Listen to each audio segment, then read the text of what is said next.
And as I stood at the end of this little bit of the sandy patch, no more than a metre wide, my heart started to pound. And I honestly, I couldn't hear all the birds and the insects that were like an orchestra around you at the time. All I could hear was my heartbeat. And I thought, oh my God, I am such a fool that I knew these were croc-infested waters. I mean, I've seen crocodiles cross the highway, and they are definitely in the water here. So I thought, if I turn around and there's a croc, I'm a goner. So I took off so fast. You have no idea. I've never known I could run so fast. And I jumped on top of this car and sat there for at least an hour, just trying to calm down. And I did some sketches from there. Nick Vickers here from Sydney in Australia. I'd like to start off by acknowledging the traditional owners of this land from which we're meeting today. Those are the Wango people of the Eora Nation. And I would like to pay my respects to the elders past and present who have been responsible custodians for this land for many thousands of years. I'd also like to thank Alan Keane for inviting me to speak to you on the art as well. It's a great privilege. And today I'm also very privileged because I have the pleasure of introducing a tremendous Australian artist and with a close familial connection in Sweden. Her name is Danelle Bergstrom, and she grew up in Sydney and began her art education at an atelier-style school, which was called Julian Ashton's. It's a wonderful school, and that was the beginning of her art education. From there, she went on to a school of an entirely different nature, which was called Alexander Mackie CAE. CAE stands for College of Advanced Education. And from there, Danelle's career kind of moved on in amazing kind of steps, into a point where she was creating portraits, having exhibitions. And I mean, it was like all people who come out of art school, it was a slow start, but it's escalated into an incredible, kind of career, which I'm hoping to share with you in the short time that we've got. I wanted to read something, and I wish that I'd actually written it myself. And whoever wrote it has got to be commended. So just excuse me 1 second. Danelle Bergstrom creates wildly evocative landscapes that pictorialize the artist's lived experience, personifying the land as a vessel of emotion.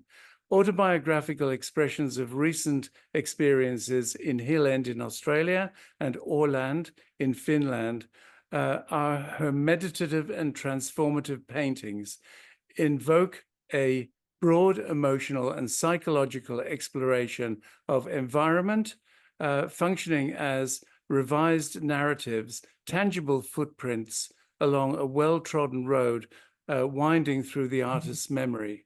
I wish I'd written that, actually, and I think it's very, very nicely written. Did you write that, Danelle?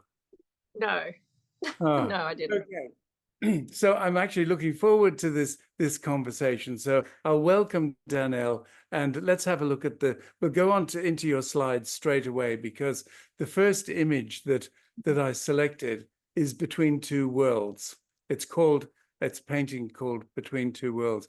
And I've love this work, but I also love the title because it seems quite autobiographical from your point of view, because you not only paint between two worlds, but you live between two worlds as well, So I selected that because you've also got a studio in Åland, and there are two maps coming up which will show people where Åland is. There are a couple of maps in the PowerPoint that I'm just about to put on. Let's not look at the questions, just the maps.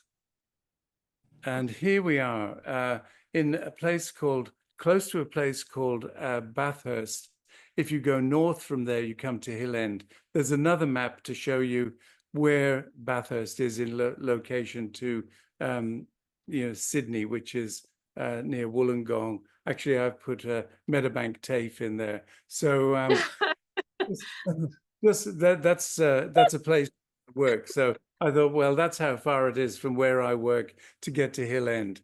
But first of all, Danelle, let's talk about your practice before Hill End.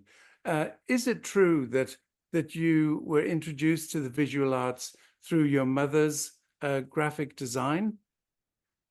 Well, it was through my mother, obviously, because she worked for Val Morgan's, which was a graphic design company which created slides and advertising for theatre. Do you remember going to the movies, Nick, when you see there's still ads coming up during interval and just before?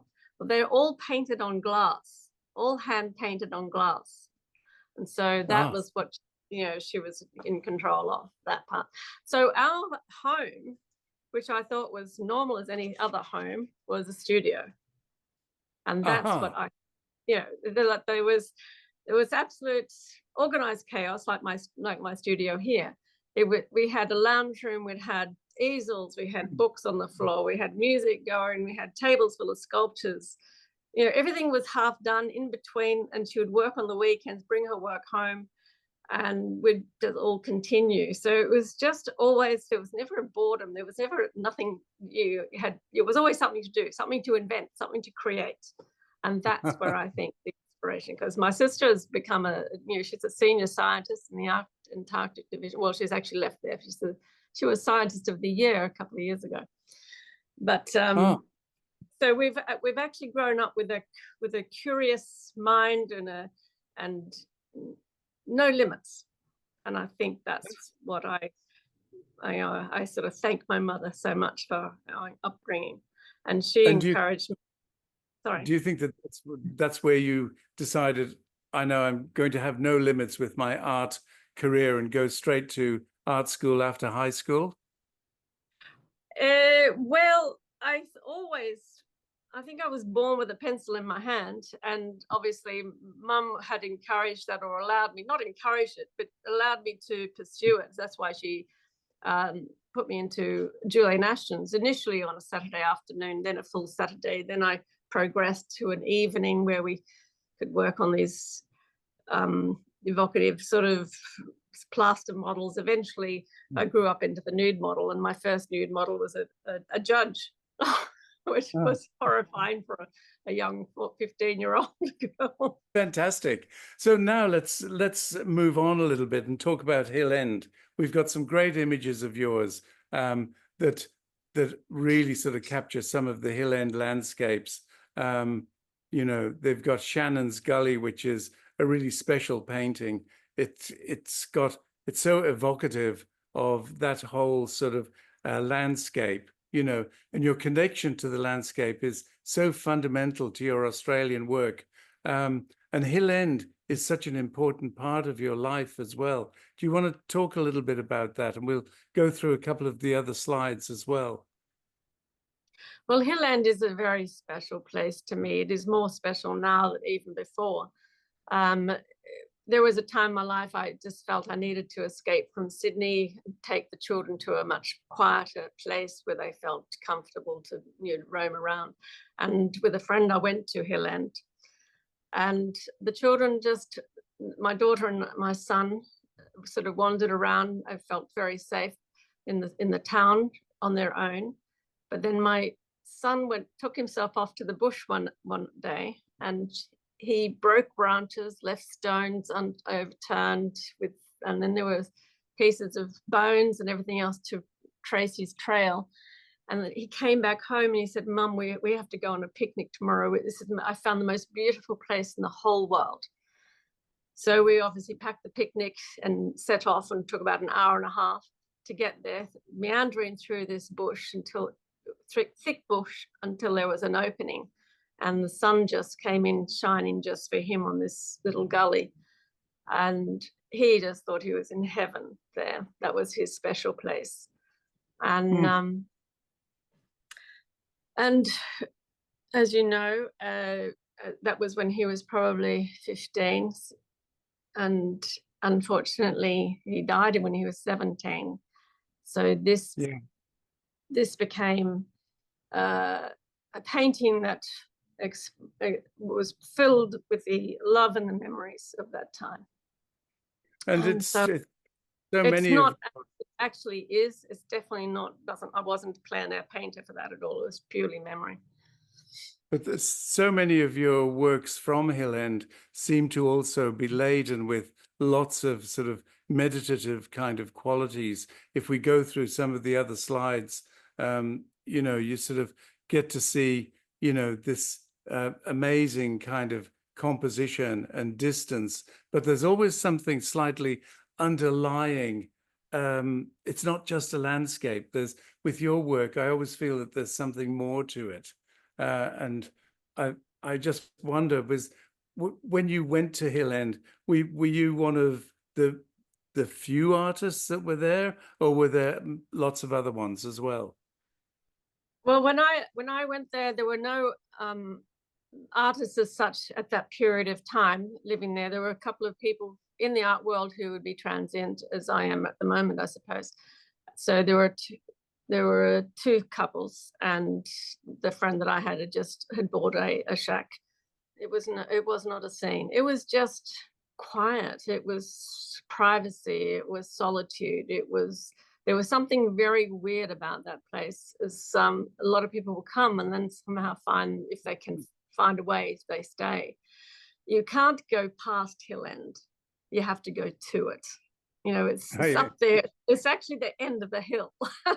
You mean that there's no road out, except there's no road out. You have to actually go to Hill End, and you know, it's a one way with one road. It's just so that means. And when I went up there, it was all dirt road for at least an hour and a half, and we'd definitely burst a tire every single time. We'd always have a spare tire. Garçon there as he entered the town always had ample work to do to fix everybody's tires.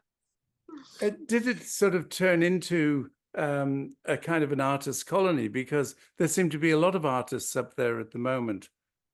I think that was instigated by probably Gavin Wilson and Maggie Todd, who Gavin did a show in Art Gallery New South Wales. He curated a show called Hill End Artists. And so he looked back at the times when Margaret Olley was there and Donald Friend, and he put together this. I think that reignited the love affair with and the romanticism around a place like that. And of course, you know, it takes people who are not reliant on a 9-to-5 job and access all the time. So you end up with a lot of artists from Sydney. So they're there working, but they also get back to Sydney. You know, they're not like the locals who have lived there all their lives. But it's still a very important place because it's a fantastic place to work. You know, you can rely on that. There have also been 2 residences there, haven't there? 2 cottages that were rented to artists. Exactly, and Gavin was looking after those, I think, with the Bathurst Regional Gallery. So there was always that going on. I'm not quite sure when it reignited, but it may have been in the 90s, I think. So in that time as well, I mean, you've had a few kind of residencies, and there's one that I'm particularly interested in because this is the artist's well, and that's the Irish one of Kilrayleigh. You went to County Kerry, didn't you? Yes, and went out onto the Skelly. How was that?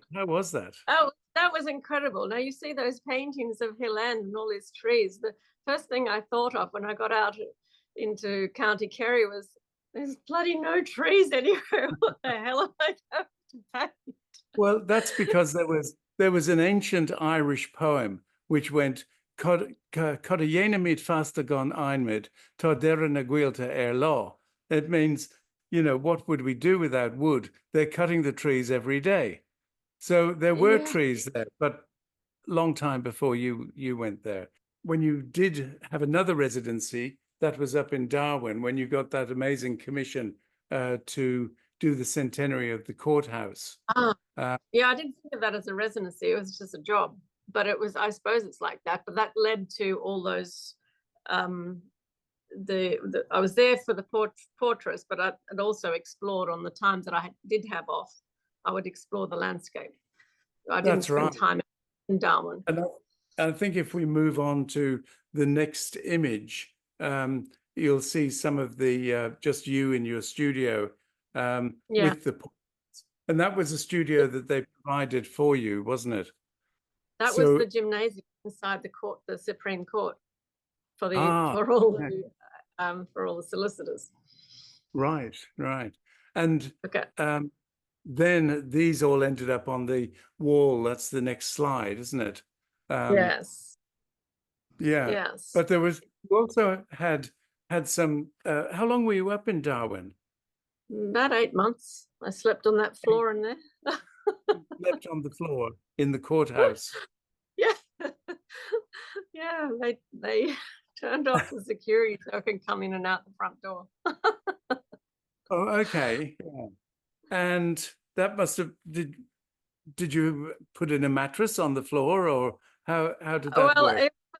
It wasn't planned that I would stay there. I did have a room in a house with other solicitors not far away, but I found I was working till the odd hours, at 3 o'clock in the morning, and I was so tired, and I felt more at risk leaving from the depths of the courthouse with leaving the car park than it was to stay. So I started sleeping on the floor, and then I just bought myself a little blow up from the camp shop, and a blanket, which I thought was a blanket, but happened to be a picnic mat, which had rubber on one side. So that covered me up, and I had to pack it away every day. One day I was caught by the security guard wandering through past the window. So I had to be, I had a little discussion with the Chief Justice at the time, but he unofficially let me stay there. So that became my place, my abode. And of course, being a gym, there was a shower there and a tiny little kitchen for everybody who worked there. So I was quite at home. Well, I was just getting on to the next image, which we were looking at. You must have had some time out when you did some more plein air painting. This one in particular, somehow you don't think of the Northern Territory. Well, I don't, because I don't know much about it. You don't think about it as being watery, like water lilies and that sort of thing. But it obviously is. Yeah. Yeah, well, this is just off the highway, which they call down the track in the Darwin sort of lingo. It's it was just a small opening down the highway. It was probably an hour out of Darwin. And I was just curious to where this little track went, a sandy track off the highway. So I followed it meandering through the pathway, through the bush, and it had created an opening that was just so glorious. And it, like you say, it was unexpected in a way, even though there are a lot of wetlands around there. And I'd spent time in Fog Dam exploring the wetlands, from dawn till dusk. But this was, this just seemed to be out of the world. The colors, the blues were so strong, and it was too beautiful. It was just too beautiful. And I was drawn out onto a little tiny sandy bank which protruded into this lake area. And I just walked out there without thinking. And as I stood at the end of this little bit of the sandy patch, no more than 1 meter wide, and my heart started to pound. And I honestly, I couldn't hear all the birds and the insects that were like an orchestra around you at the time. All I could hear was my heartbeat. And I thought, oh my God, I am such a fool that I knew these were croc-infested waters. I mean, I've seen crocodiles cross the highway, and they are definitely in the water here. So I thought, if I turn around and there's a croc, I'm a goner. So I took off so fast. You have no idea. I've never known I could run so fast. And I jumped on top of this car and sat there for at least an hour, just trying to calm down. And I did some sketches from there. And that's where those are big paintings. They are big paintings, but I mean, I've got very long arms, so I need to have that space. Yeah. And the next two big ones too.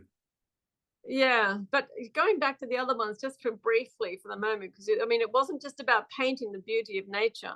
I used that. I mean, I wasn't painting these paintings in Darwin either. I took the idea back to Sydney with me when I went back to my studio. These are, they call deception, and everything, as you talked about before, has another meaning. I'm using nature as a metaphor, for some other human emotions. Like, I paint life, I think I said once, and personified by nature. But this is about how on the surface everything can appear so beautiful and so perfect, but underneath it's not so. And yeah, it reflected my life at the time. Okay. So yeah. Well, I guess sleeping on a courthouse floor was one indication of that, and then you've got those other two images as well that come after these. They're just glorious images. And I guess that these waters are also crocodile infested as well. they are. These were inspired from that fog dam area. If anybody would love to explore it, it's just something that's you should never miss. It's not that, I mean, you don't read about it that often or see people go out there very often, but if you ever go out to Darwin, you mustn't miss it. And if you catch it at dawn, that's when all the insects, the crocodiles and the snakes are out. You have to be careful. It's what's so amazing about these images or these places are visually they are so still. The sound is louder than an orchestra. It is incredible. You have to close your eyes to see the landscape. Amazing. And I got out of the car once, and then I noticed just at my feet there was this mud slide mark into the water, and then there are bubbles in the water. So there had been a croc I must have disturbed. Oh my goodness. Yeah. I mean, Darwin was a kind of a bit of a threshold for you as well, but it was also, I mean, before Darwin and after, you've been commissioned to do lots of high-profile Australian personalities, people from the law, people from the arts, people from academia. And I'm kind of interested to have a look at some of those images that I've put on the PowerPoint.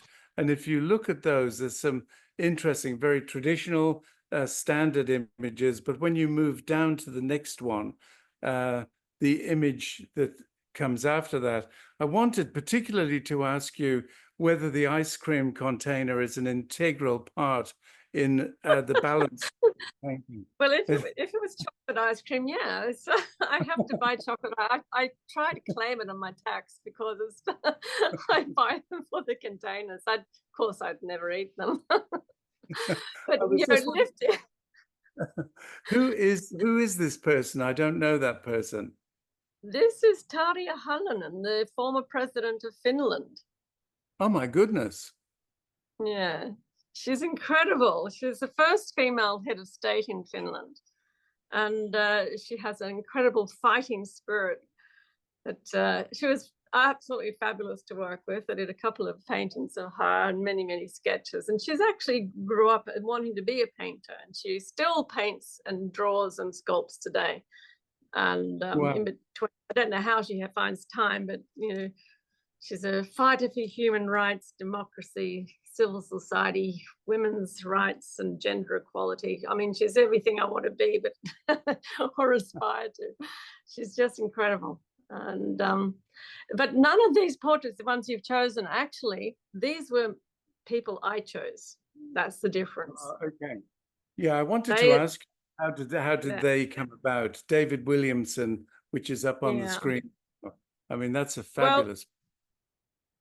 Working with David was quite a delight, and getting to know him. And he really would look at human nature in such a way that that he would be reading you and watching every movement and thought that you had, but when you he is an observer of people. and Jack when you're Thompson.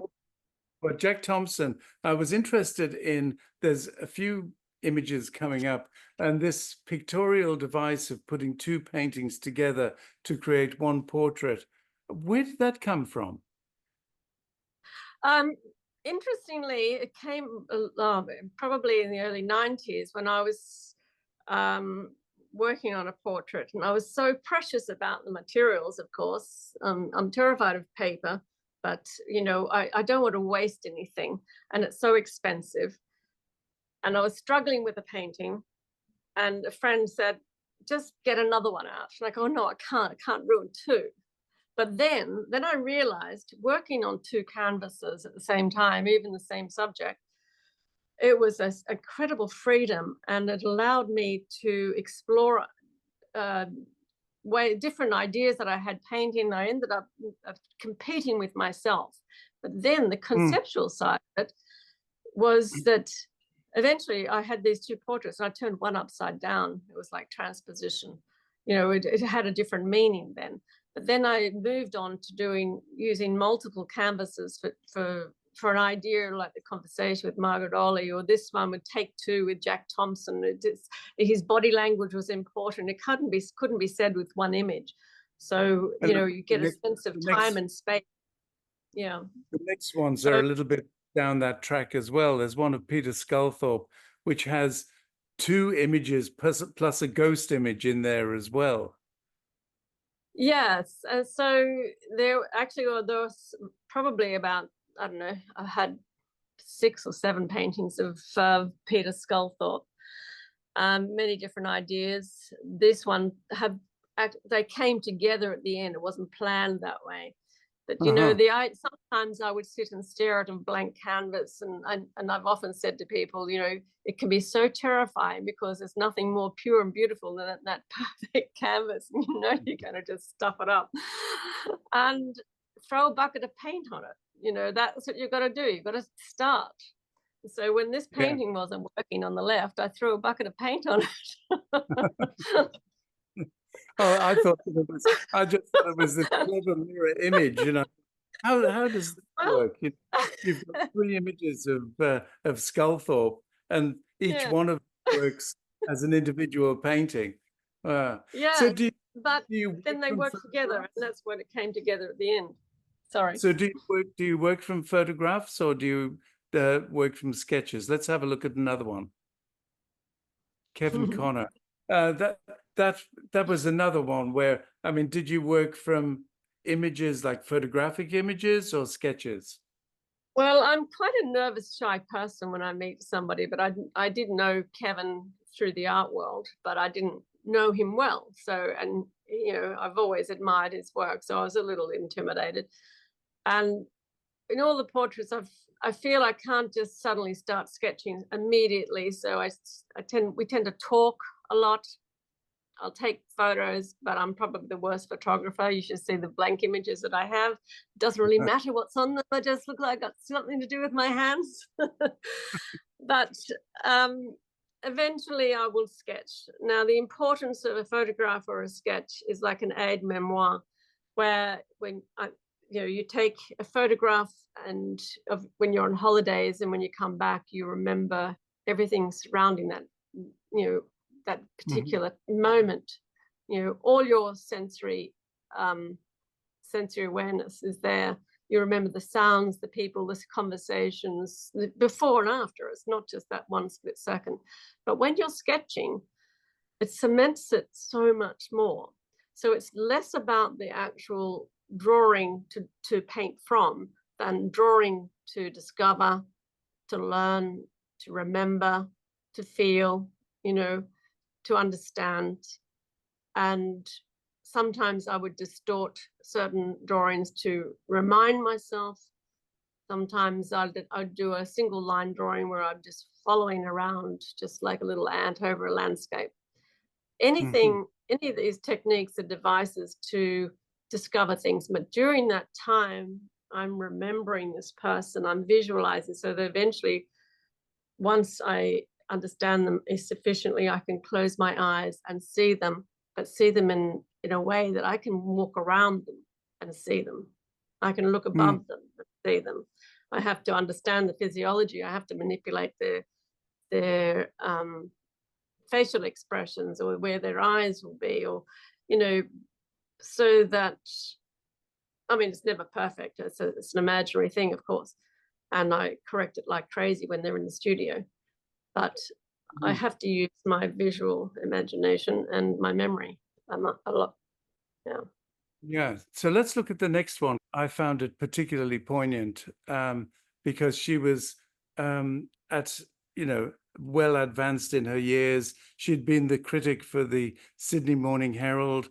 You could tell that the situation that she was in from your painting was, there's a very lonely woman looking back on her life, as far as I could. That's how I interpret it as well. And then the figure walking out the door leaves no more to be said. Yeah, this painting did have an evolution, as most paintings do. I began working with Nancy in her apartment, and her apartment was filled with memorabilia, so her stories were full and colourful. And I went to England for a period of time, and then came, and while I was there, I heard she'd broken her arm and was in hospital. When I came back, she was put into a nursing home. Now, that little room in there was when a memory of me following her into her studio. It was a very small room, but it was her little space. And even though she was a critic, she was also an artist. And it was so important to her. So when I saw her in the nursing home, it was absolutely heartbreaking. And all she could say to me was, "Please get me out of here," which of course I couldn't. But the painting changed, and her position changed. It was still the same canvas, and I used the second image then in this. So it had altered. The whole meaning of the painting had altered after meeting her that day. And so it's now reflecting her desperately wanting to get back into the studio, realizing her, this is the end of her life, which is a horrible, the exit moment, which is a horrible place to be. I think it's a very moving portrait. It's one that really is laden with lots of emotion. I think it's a wonderful work. Can we move on to we'll talk about this guy in the next segment, because he is an amazing boat builder from Mariehamn. So let's move on to the maps of Åland. And nobody knows where Mariehamn is. I certainly didn't until I saw where it is on the map. So for people who are looking at this and listening into this conversation, this is the group of islands, a little archipelago, which is just close to Stockholm on one side and to Turku in Finland on the other side. So when was your initial trip, and what spurred you? Was it to find out about familial connections, or what took you there?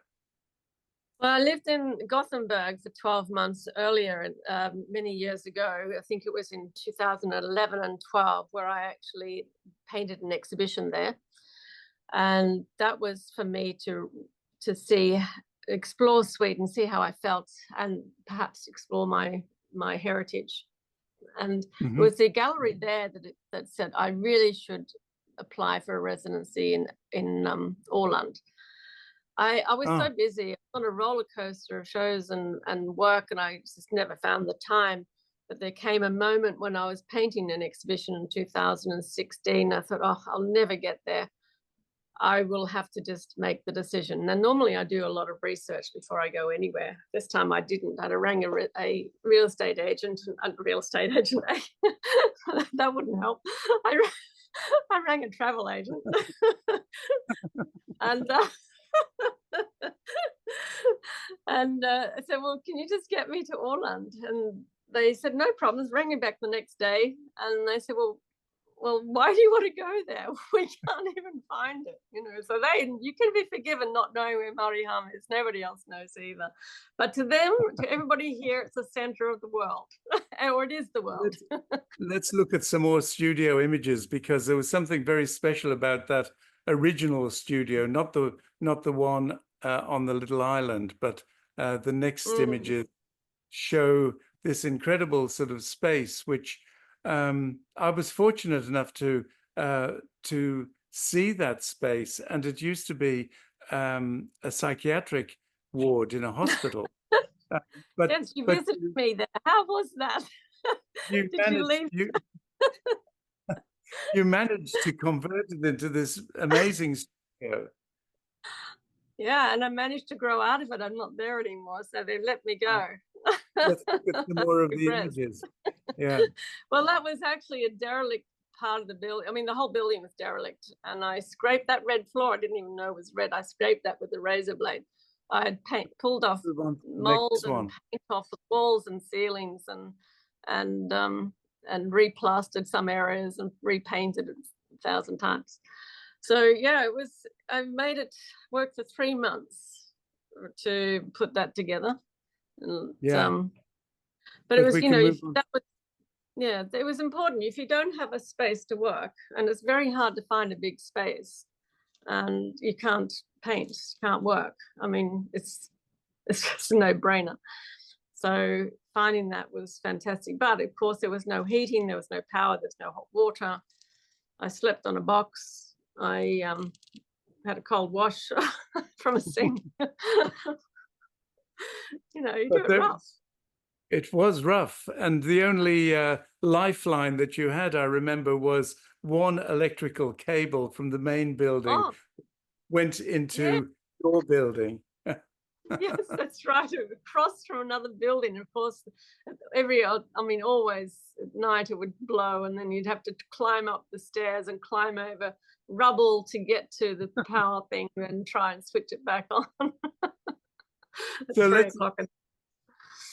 let's move on to another great studio that you had, and that was at, I hope that I pronounced it right, Kolskar? No, Shellshare. I've written it there in English. It's not in English. Not how that's how you actually pronounce it, Shellshare. I'm sorry, I thought that was the translation of Kolskar. No. Shellshare is how you say it. But they also say, there is another way of saying it, Shellshare, but I can never say the hair very well. There is people in Stockholm, they say Shellshare. They use a as a sound. This changed everything, didn't it? The body of came out of that was just pivotal. Well, it was not just the artwork. It changed me. It changed my life. It changed everything. You're quite right. And I think that what the best part about a residency, and in all of them, is the concentration that you have. You're taking yourself away from all your other life that pulls on you wherever you are, no matter what studio you have. If you live there, all of life's stuff, it drives you mad in amongst everything. When you're taken away for 2 weeks, and all I had was, there was no power, no phone. There was a sauna where I had water dripping from the hill. I had I had a gas burner which I had to keep candles going to keep it going.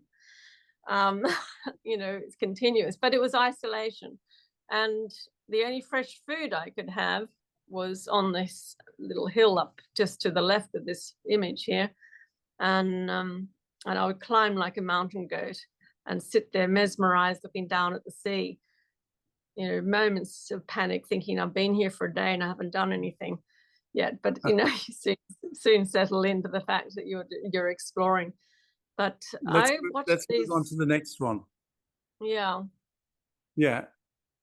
because these paintings came from that, derived from that experience there on Shellshare, but they were painted in Sydney as a metaphoric memory of that time. But it was the symbolism that was so important to me, I don't know if you have anything of one of the paintings to I have. close. The next image. Okay. There's a couple more images further along. If you just flick through, if we flick through the next one, these are just studio images. Very nice. Here, there's a sequence of 3 images here. One has got that one's called Revive. Yeah. And then that's the next not one. Yeah, that one. The next one has got an animation.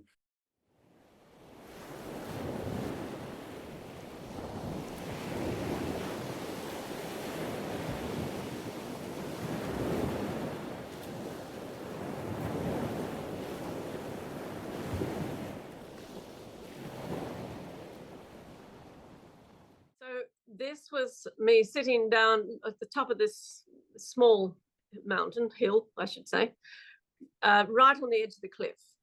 And I would stare down watching the rhythm of these waves. It was like the heartbeat of the ocean. And it occurred to me how this has been going on for millennium. It's just never going to stop. And everything is different as every wave comes in. It's not a repeat of the same move or motion or colors or anything. It just seems to, everything is different. But I thought, now there's these sharp granite rocks. They're actually a pink granite rock. And they're sitting around in this water. And am I the rock that's, standing strong with all these forces around me trying to weather me away? And you can see some of the rocks there are softened surface where the water has polished it almost. Or am I the water meandering around the obstacles in my life? So I was trying to, while I was sitting here, sort out my life and make some very serious decisions. And that is why this experience here was life-changing, because Våga means dare. It also means, Vågor means waves, and it could be making waves or it could be the waves that are coming in. But the daring is like, you're challenging yourself to take that step. It's not jumping off the cliff per se. It is, do you have the courage to do that, what you really want to do? That everything you want is on the other side of fear. And that's what these paintings are about. So I came back to Sydney and abandoned the paintings that I was working on and just started a whole new sweep and took a huge risk, because nothing was finished on the paintings I've been doing. And if these didn't work, I had limited time, I would have no show at all. So I do remember that exhibition that you had was, it raised so many eyebrows because it was a big change from what people were expecting to see. And it was a wonderful experience, especially when that animation was played along with, the images. It just looked like a turning point for you. Well, that image, the video didn't happen in Sweden. I mean, it didn't happen in Australia, in Sydney, because that came afterwards. Because I was invited back to have an exhibition museum in Åland, and I realized at the time these 3 big paintings sitting in Art House Gallery looked like just 3 paintings of a seascape to many people. They didn't see the connection of the movement that I see. And what I did was I approached a friend who is a digital compositor to help me, and he works in film, so he hasn't. This was new to him as well, and I have no knowledge of how to do things, but I knew what I wanted, and he was a genius and patient as hell, and we worked through this to create the video that I showed in the museum in Åland for the first time. So that was interesting. We had it at Bathurst as well. So Bathurst was a pretty major retrospective of your work, wasn't it?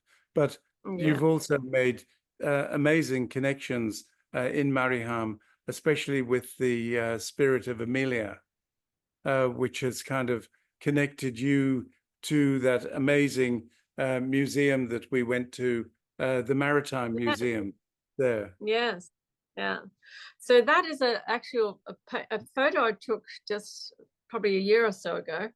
that is Albanus, the ship that is actually wearing out, basically. Her materials and everything are they need repair or we need replacing. And she's a beautiful ship. We'll don't know quite what to do, but Emelia will replace this ship. And so they're building a brand new ship. Now, it's interesting in Åland, being an island nation, they have survived on shipbuilding, for centuries. That's been a part of their life. Obviously, you need it to move around and connect with people and for grain trade and everything else. So there was lots of ships coming from Åland to Australia, interesting enough. But this is only the third ship built since for the last 100 years. Oh. So, yeah. So this is so important.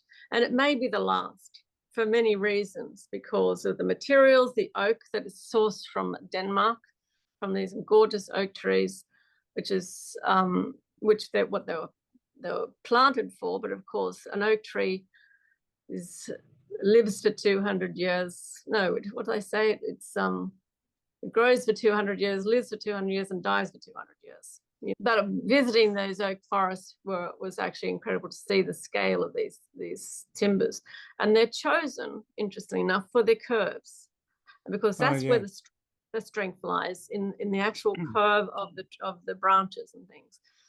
And every piece there of the spans or the ribs of these ships are individual. There's no two alike except the opposite of one, of course. And so they're pieced together, or it's like two pieces put together, and they look quite small, like toothpicks like that, but it looks to me like a whale's carcass, decaying by the shore. It's in reverse because now it's eventually going to have its skin. They put the first plank on the outside the other day. Here's one of the copper nails, copper nails that go into this timber. They've used all the best materials for the ship, so it will last. But it's so beautiful. I love this. It's watching it grow. These images, it was an open day I organized before they came back to work in September last year, because it was showcasing the ship on the as it looks so beautiful. The ship is actually encased in a building now, so nobody can see it. So we invited people to come, and I organized 7 hours of musicians changing over throughout the day, so that people could come up and see the ship and be entertained by these musicians. So it was like a talker as well. Now, talker is a very special word, which is like the working bees in Australia. It means that people have come together and connected to create something of a common cause. Now, all these musicians came in and gave their time and their expertise to show people the ship in a way that they would never see it again, because once the deck goes on, you will never see that beautiful organic shape. And everybody was so incredibly grateful to see these and listen to the sounds of this incredible music. Yeah.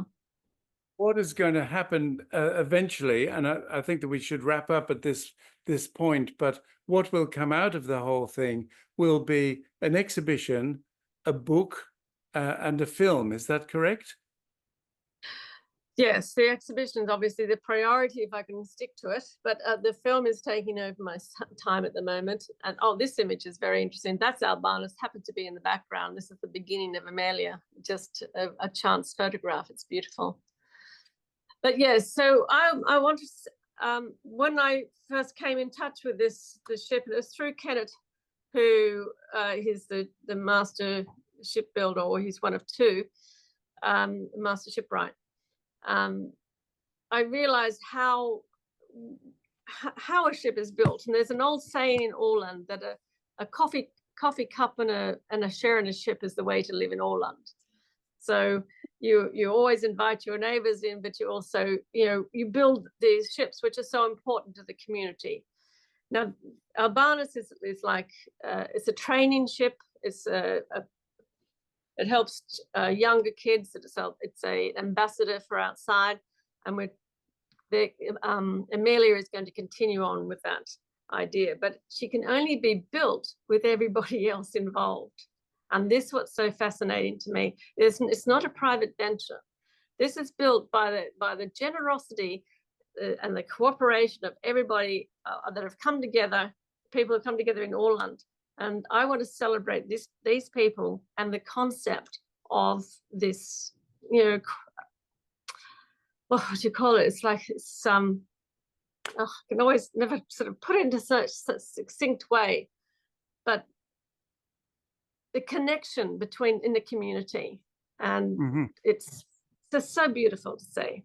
Yeah, and I do think that's I can see that very much so, but it's very much the old way, isn't it? I know that in one of the villages in Slovenia, they had a communal kind of smokehouse where everyone did their meat smoking together.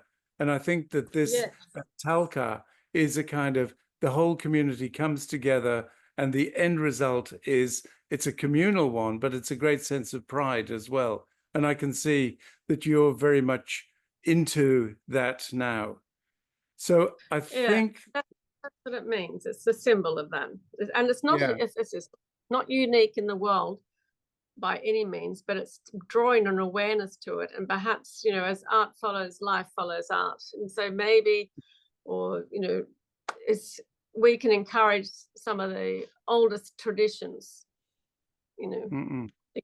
And we'll all look forward to seeing how that evolves and to see your part in the whole thing. So Danelle, just before we part ways, let's have a little look at your studio. Introduce you to the beginning of this little studio here.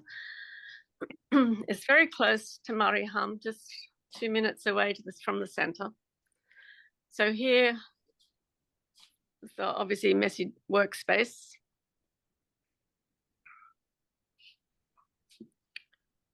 One of those vulgar paintings, which we mentioned before.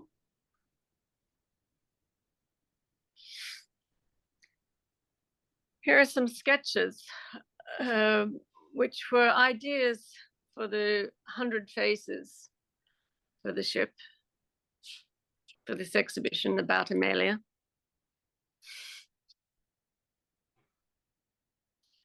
And this has become a thought room about ideas and developing the documentary or the film. So it's looking at different concepts, how we're going to build the documentary, the main themes, plus the dialogue, where we need to film it, some ideas about the imagery. And then we move into storage areas and these doorways.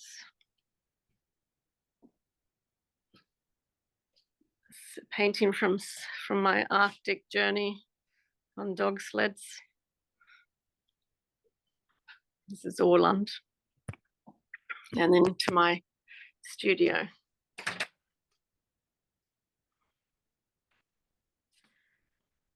So this is where all the painting happens. As you see, it's really just very new. It's only weeks old, so it hasn't really got a lot of work done here. We've got about 15 paintings on the way. I work on various canvases at once.